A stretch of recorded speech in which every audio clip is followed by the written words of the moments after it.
प्यारे बच्चों नमस्कार। इस वीडियो लेक्चर में हम 10वीं कक्षा की विज्ञान का चैप्टर विद्युत शुरू करने जा रहे हैं। विद्युत चैप्टर में सबसे पहले हम ये समझेंगे कि विद्युत आवेश क्या होता है।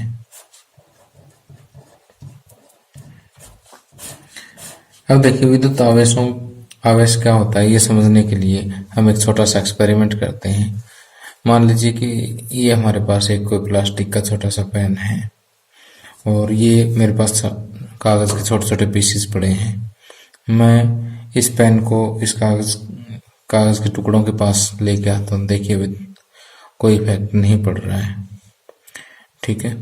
लेकिन मैं जब इस पेन को मेरे सूखे बालों के साथ रगड़ करके इनके पास लेके आता हूँ तो देखना क्या होता है। जस्ट एक मिनट में रगड़ता हूँ इसको। रगड़ने के बाद देखिए ये कागज के छोटे पीस जो है इसकी तरफ आकर्षित हो रहे हैं। ओके, तो आखिर क्या, तो देखिए अब हम ये जानते हैं कि इस पेन को बालों के साथ रगड़ने के बाद ऐसा क्या हुआ कि इसने कागज के टुकड़ों को अपनी तरफ आकर्षित कर लिया है। अब देखिए कि जैसे बालों के साथ इससे रगड़ने पर पेन और बालों के बीच में इलेक्ट्रॉनों का आदान प्रदान हो गया। इलेक्ट्रॉन का नाम तो आपने सुना ही होगा कि परमाणु का एक मूल कण होता है जिस पर ऋणात्मक आवेश होता है। तो मैं अभी इलेक्ट्रॉन की डिटेल में नहीं जाता, फिर भी आप समझ लीजिए कि एक इसका कोई मूल कण होता है। तो उस इलेक्ट्रॉनों के आदान प्रदान के कारण जो है पेन पर क्या आ गया, आवेश आ गया, और उसी आवेश के कारण जो है इसने कागज के टुकड़ों को अपनी तरफ आकर्षित कर लिया है। अब देखिए वैसे तो विद्युत आवेश की परिभाषा देना मुश्किल है एग्जैक्ट तो, लेकिन जो हमारे 10th क्लास के लेवल में जो परिभाषा आती है वो मैं आपको बोल के बता देता हूँ कि आवेश जो है पदार्थ का एक गुण है। जो पदार्थों को आपस में रगड़ दिया जाए तो उन पर परस्पर इलेक्ट्रॉनों के आदान प्रदान के फलस्वरूप उस पर आ जाता है। ओके, तो देखिए मैंने आपको बताया है कि आवेश पदार्थ का एक गुण है। जो पदार्थों को आपस में रगड़ दिया जाए तो उनमें परस्पर इलेक्ट्रॉनों के आदान प्रदान के फलस्वरूप उन पर क्या आ जाता है, आवेश आ जाता है। ओके, अब देखिए कि एक वैज्ञानिक थे बेंजामिन फ्रैंकलिन। क्या नाम था? Benjamin Franklin. उन्होंने विद्युत आवेशों के प्रकार के बारे में बताया था कि विद्युत आवेश कितने प्रकार के होते हैं। उन्होंने बताया था कि विद्युत आवेश जो है 2 प्रकार के होते हैं, एक तो धन आवेश और एक ऋण आवेश। कौन कौन से होते हैं? एक तो धन आवेश और एक ऋण आवेश। धन आवेश को धनावेश भी कह देते हैं, इसको ऋणावेश भी कह देते हैं, ठीक। अब ये धन आवेश क्या होता है और ऋण आवेश क्या होता है। अब देखिए कि जैसे हमारे पास मान लीजिए कि एक कांच की छड़ है। क्या है ये? कांच की छड़, ठीक। और ये हमारे पास एक रेशम का कपड़ा है, रेशम का कपड़ा। यदि हम कांच की छड़ को रेशम के कपड़े के साथ रगड़े तो फिर वही कहानी होगी जो अभी थोड़ी देर पहले हमने एक्सपेरिमेंट किया था कि ये कागज के छोटे छोटे पीसेस को अट्रैक्ट करने लग जाएगा कांच की छड़। तो इसका मतलब कांच की छड़ आवेशित होगी। तो जिस प्रकार का आवेश कांच की छड़ पर आएगा वो आवेश क्या है? धन आवेश है। ओके, और जिस समय ये छड़ धन आवेशित होती है उससे उल्टा आवेश जो है इस कपड़े पर आ जाएगा। तो ये जो आवेश आया है ये कैसा है? ऋण आवेश, ठीक। तो हम धन आवेश की परिभाषा इस तरह से देंगे कि जब कांच की छड़ को रेशम के कपड़े पर रगड़ा जाता है तो जिस प्रकार का आवेश कांच की छड़ पर आता है उसे हम क्या कहते हैं? धन आवेश कहते हैं। और ऋण आवेश की परिभाषा किस तरह से दी जाती है कि जैसे हमारे पास ये एक एबोनाइट की छड़ है, एबोनाइट की छड़। एबोनाइट एक पदार्थ होता है जिसको आप अपने स्कूल की साइंस लैब में देख सकते हैं। एबोनाइट की छड़ को अगर आप ऊन के साथ रगड़ें, किसके साथ रगड़ें? ऊन के साथ रगड़ें, तो जिस प्रकार का आवेश एबोनाइट की छड़ पर आता है वो ऋणावेश होगा। तो ये क्या है? ऋणावेश। तो ऋणावेश की अगर हमें परिभाषा देनी हो तो हम ये कहेंगे कि जब एबोनाइट की छड़ को ऊन के साथ रगड़ा जाता है तो जिस प्रकार का आवेश एबोनाइट की छड़ पर आता है उसे हम ऋण आवेश कहते हैं। तो देखिए, आपकी सुविधा के लिए मैंने यहाँ पर स्क्रीन पर लिख दिया है कि आवेश दो प्रकार के होते हैं, एक धन आवेश और एक ऋण आवेश। धन आवेश क्या होता है? जब कांच की छड़ को रेशम के कपड़े पर रगड़ने से जिस प्रकार का आवेश कांच की छड़ पर आता है वो धन आवेश है। और इसी तरह से एबोनाइट की छड़ को ऊन के साथ रगड़ने पर जिस प्रकार का आवेश एबोनाइट की छड़ पर आता है वो क्या कहलाता है? ऋण आवेश कहलाता है। ओके, तो आप समझ गए होंगे कि आवेश जो है दो तरह के होते हैं। अब विद्युत आवेशों के बारे में कुछ और महत्वपूर्ण जानकारी हम प्राप्त करेंगे। अब देखिए, आवेशों के प्रकार यानी धन आवेश और ऋण आवेशों के बारे में जानने के बाद हम विद्युत आवेशों के बारे में कुछ महत्वपूर्ण तथ्य समझते हैं कि सबसे पहली बात ये है कि समान आवेश एक दूसरे को प्रतिकर्षित करते हैं। कहने का मतलब ये है कि अगर दोनों आवेश धनात्मक है तो एक दूसरे को दूर भगाएंगे और ऋणात्मक है तो भी एक दूसरे को दूर भगाएंगे। दूर भगाने को विज्ञान की भाषा में कहते हैं प्रतिकर्षित करना। प्रतिकर्षित करना। तो समान अगर आवेश है, समान मतलब या तो दोनों पॉजिटिव है या दोनों नेगेटिव है, तो ये क्या करेंगे? समान आवेश प्रतिकर्षित करेंगे। ये इसका पहली मेन बात है। दूसरी, अगर विपरीत आवेश है यानी एक धनात्मक है और एक ऋणात्मक है तो एक दूसरे को आकर्षित करेंगे। यानी विपरीत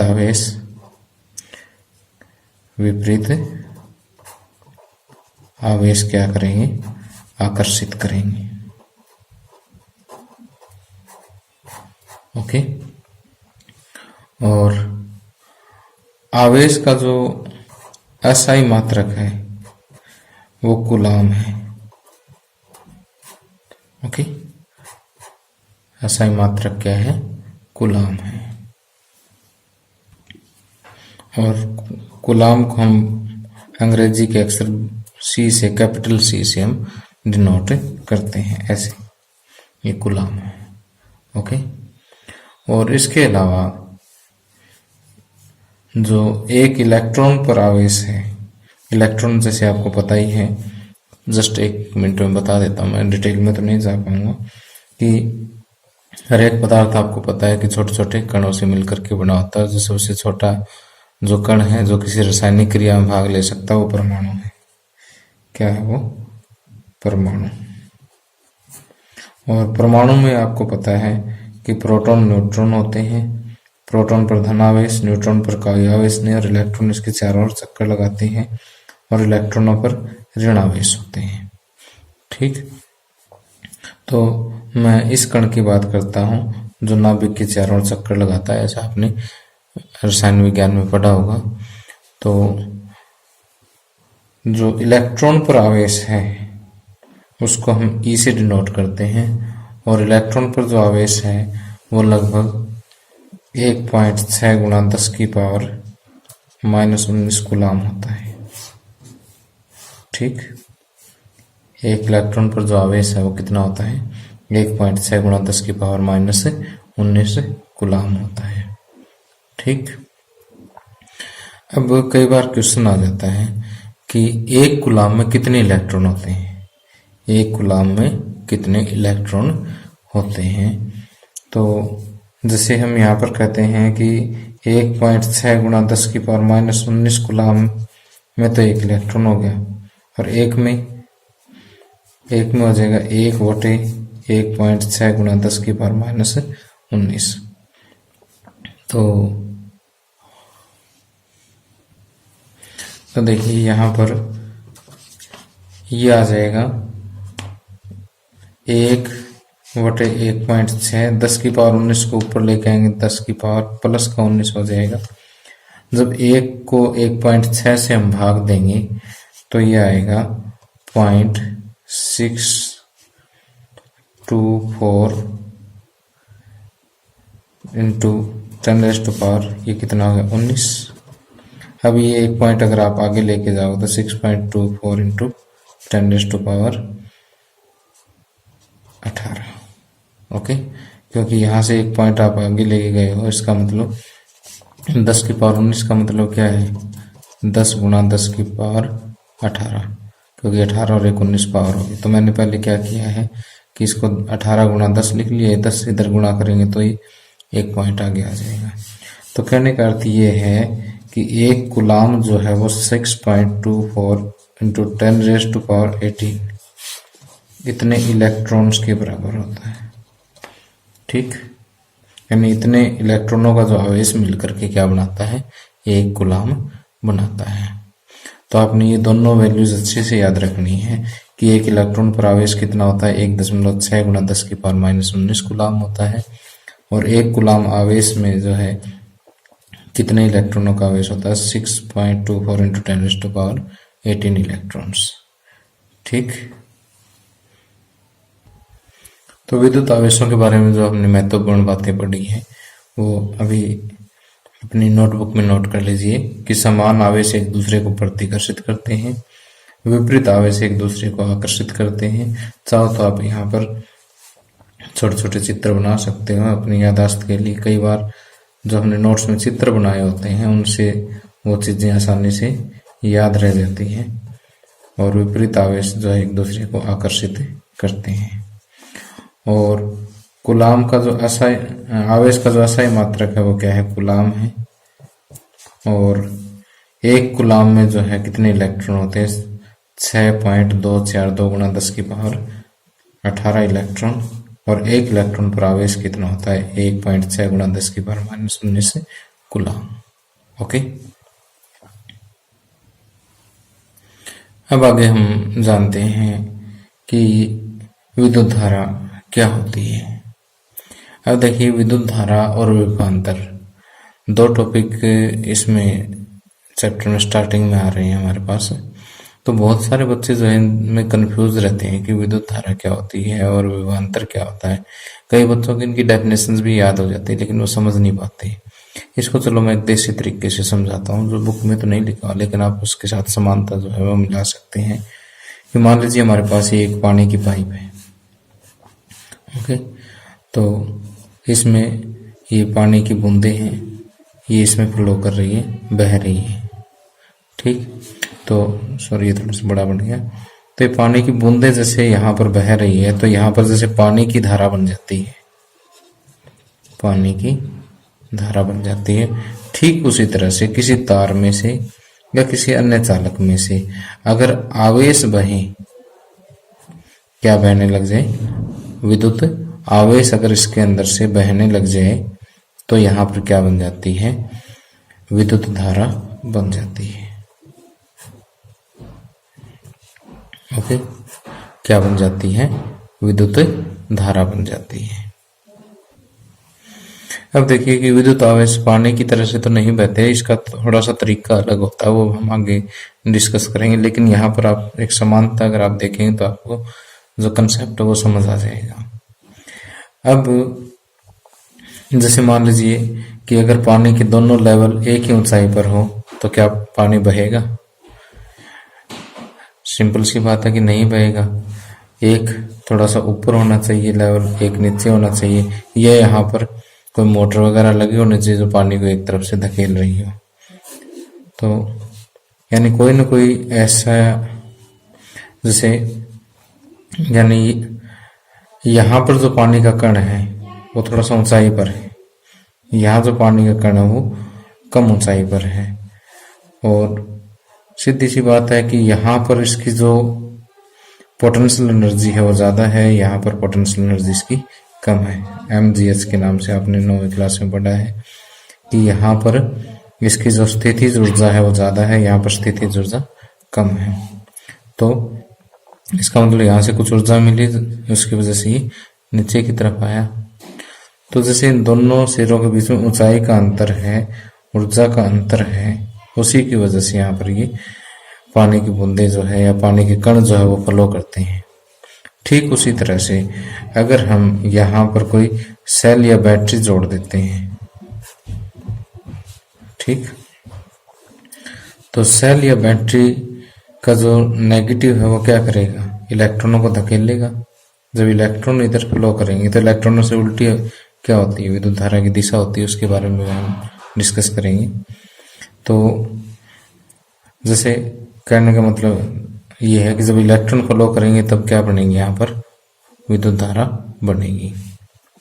तो बैटरी क्या करती है कि इन दोनों सिरों के बीच का जो विभव है उसमें अंतर पैदा कर देती है, उसको विभवांतर कहते हैं। ओके, विभवांतर के बारे में हम अगले लेक्चर में डिटेल से पढ़ेंगे। फिलहाल मैं बात करता हूँ विद्युत धारा की। ओके, तो देखिए अभी तक हमने क्या पढ़ा है कि किसी चालक में से अगर आवेश बहे तो क्या बनती है, विद्युत धारा बनती है। और विद्युत धारा की सही परिभाषा क्या है कि जिस रेट से, जिस दर से किसी चालक में विद्युत धारा बहती है तो आवेशों के बहने की जो दर है वो क्या कहलाती है, विद्युत धारा कहलाती है। तो यहाँ पर देखिए कि किसी चालक में से विद्युत आवेश के प्रवाह की दर को विद्युत धारा कहते हैं।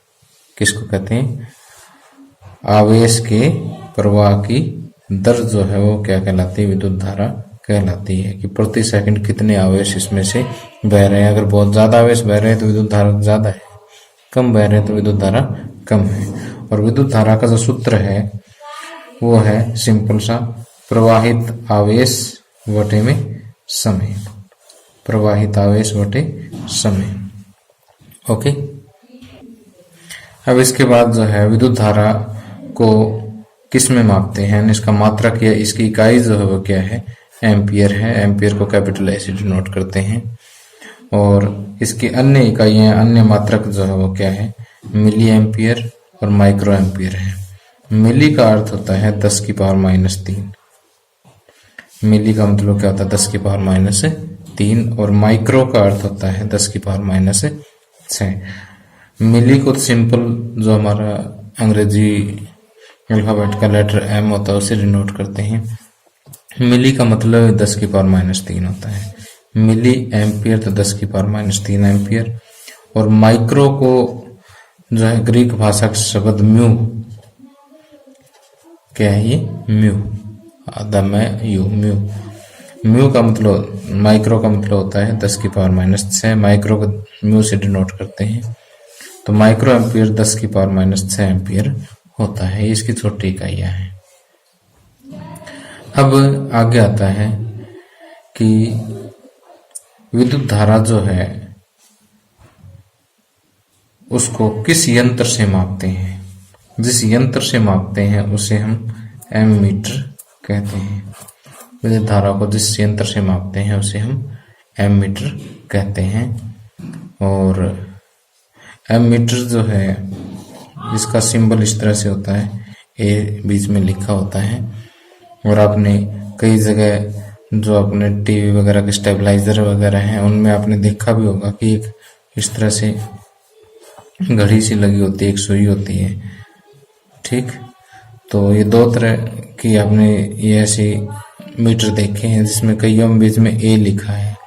ए लिखा है वो तो एमीटर होता है।